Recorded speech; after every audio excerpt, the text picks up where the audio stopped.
Willkommen, bienvenue, welcome once again to another live stream. This one is a very special one. It's called IPSA Kind of Magic, and it features IPSA members led by our esteemed chairman, Doff's Cap, Hamish McLay of Search and Convey, the current chairman of IPSA, the Independent Property Search Agency Professionals, I guess. An association. There we go. Association.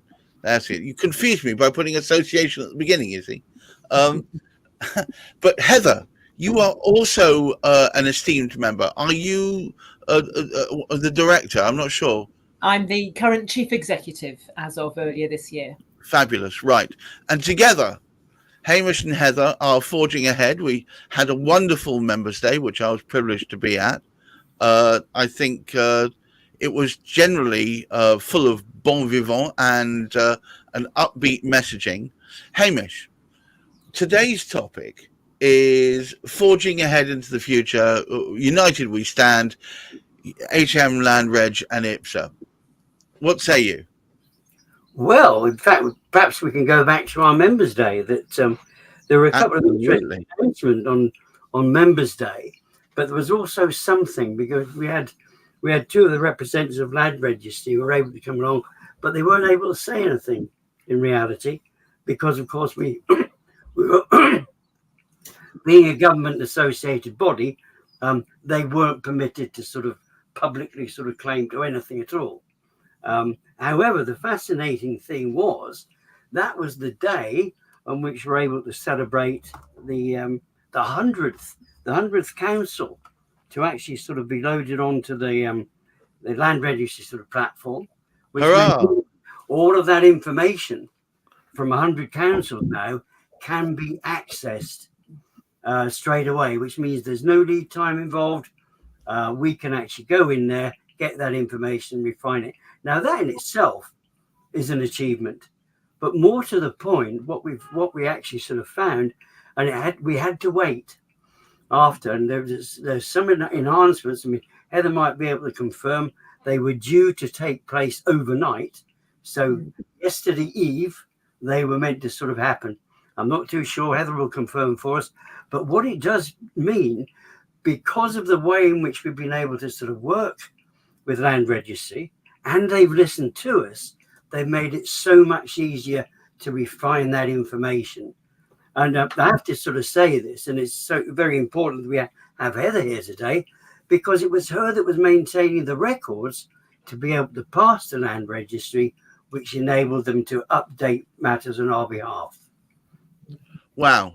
So if it wasn't for sweet Heather here, we'd be up a certain creek without a certain implement. Well, Heather, it's very nice of you to say so.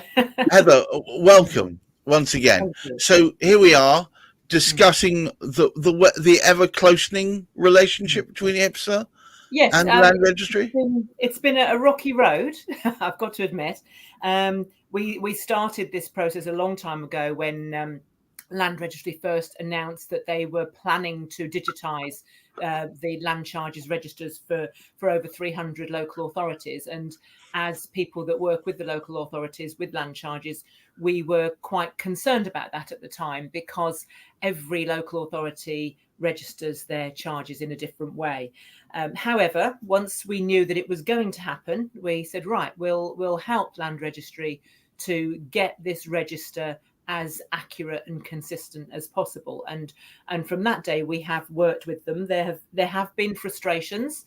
The first successful migration was Blackpool. It was Warwick on the 11th of July 2018. So just over 6 years ago, the first one. And it has taken 6 years to get to just 100. So there's another couple of hundred to go. But they are getting better at doing it. Obviously, the more you do something, the better it gets. And yes, last night there was an enhancement to the service, which I have checked this morning. It is working. And there are it's working. There are 4 elements that Land Registry have made changes to, which makes the service better for us to use. So the first is that now each time you do a free search, there is a unique search reference number, which we can take a note of, which means we can revisit that search in the future if we need to.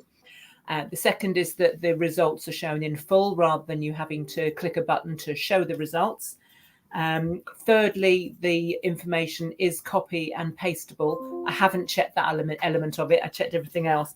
But the most important enhancement is that there is now a thumbnail plan showing the extent of each charge, which makes it easier for us to make a judgment as to whether that charge applies to that property, which is something that has been lacking. So that's the most important and most beneficial enhancement. Wow. So it all seems to be on the move. Definitely. There are, that's not to say there aren't still some improvements that we would like to see. Now, I know that Jamie Winch and Callum Moffat that we speak to regularly, they won't be watching at the moment, but they are going to be watching this later on, I'm sure. So I would like to thank them for their help. Well, before you say anything further, I want to break in and immediately say a messaging from Michelle Poller. Not the only ones will be up the river without a paddle, without Heather and her support and assistance. So somebody appreciates you. And then of your latest assignation, she went woohoo. So there you go. Fantastic. Well, that's really nice to know. But yeah, there are still things that need to be done. Although the register that has been migrated is consistent in terms of the speed and in terms of the cost if you choose to buy the paid for service, there are a lot of inconsistencies still, which we regularly talk to Land Registry about. So Jamie and Callum, who'll be watching later, they know what I'm going to say. Basically, there are local authorities that register, for example, Section 38 agreements, which are to do with highways. They will register them as a line in the middle of the road, and there are others that will register them as a polygon, which covers all of the properties which are affected by that Section 38. That's what we'd like to see. Because that sounds much more logical, doesn't it? Yeah, it's ongoing work. So there are plenty of things that can still be done, but let's keep this positive. The enhancements that they have now made proves that they're listening to us, proves that they're willing to work with us, and I'm much more positive going forward that we can end up with a register that is workable. Michelle's in fine fettle. She immediately said, "That's amazing, especially the thumbnail." Did anyone else assist with this, or just IPSA? Well, I'm really glad Michelle asked that question because no, it was really just IPSA members. And there were some other search firms, but there's no other body that has been involved in these enhancements, as far as I'm aware. It's been very much IPSA. Our executive board and, of course, our members have been providing information and feedback to help HM Land Registry get this sorted. Wow, Hamish. Appears that we are IPSA on the move. Well, IPSA always have been on the move, but we've tended to be a little bit quiet in the background because not a lot of people. It's quite interesting when we make a comparison. There is a group which is called PLAG, which doesn't sound too hot, but it is actually the Property Lawyers Action Group, and they're working very, very hard. A PLAG on both your houses. Yes. Yeah. But these are property lawyers who are working very, very hard to get that professionalism back into the conveyancing side of things, because there are challenges, there are difficulties within conveyancing, and they're speaking about that, and they're trying to achieve that. Didn't we speak to someone on Property Matters from the Property Action Group? We did indeed. So they're working very hard to actually sort of remind people that, hey, hang on, these people are important to the process. And right. So far, nobody has actually stood up and sort of said about professionalism. Those that are carrying out the actual local authority searches, they are professional people as well. And they have very often been overlooked in this particular sort of process, which everybody's trying to sort of introduce.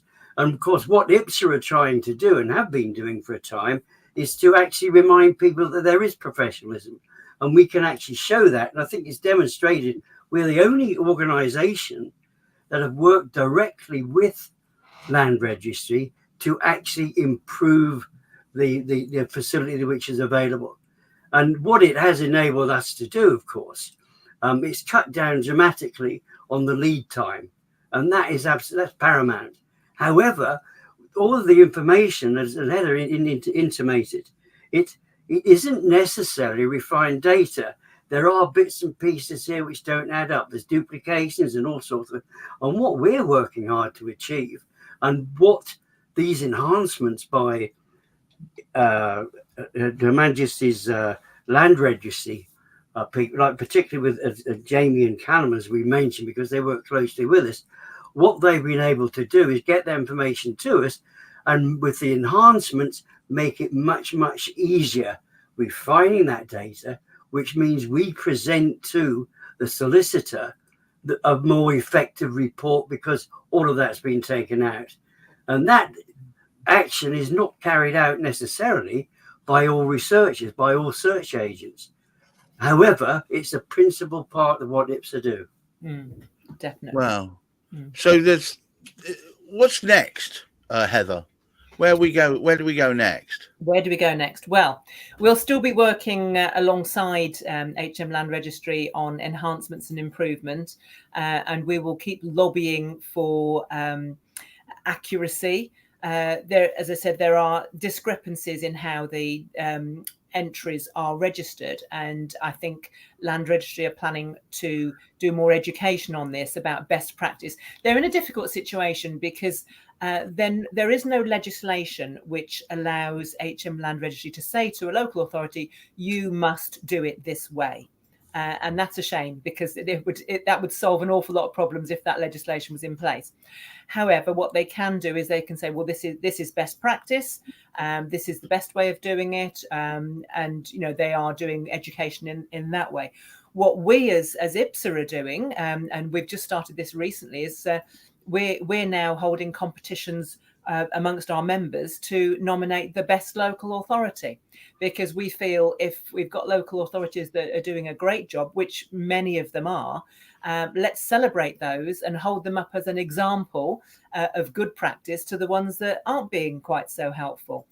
So that's a campaign that we've recently started at our Members' Day, and the winner on that day was Barnet Council.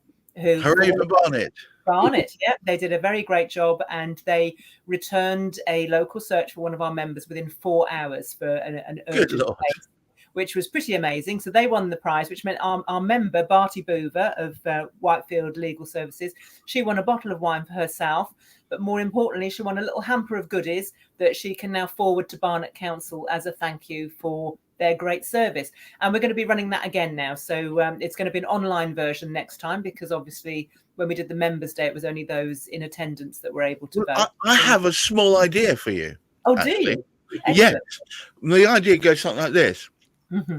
The council who win, if one of their representatives could be invited to come upon this channel, yeah, we can help promote the fact that you are actively talking and dealing with them, and that they are doing good things in return.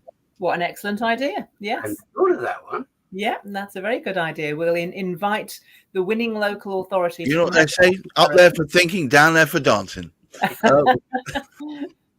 Very good. Thank you. But no, I thought, what do you think, Hamish? Do you think that might both help the council to gain some recognition for the fact that they actually do some good things?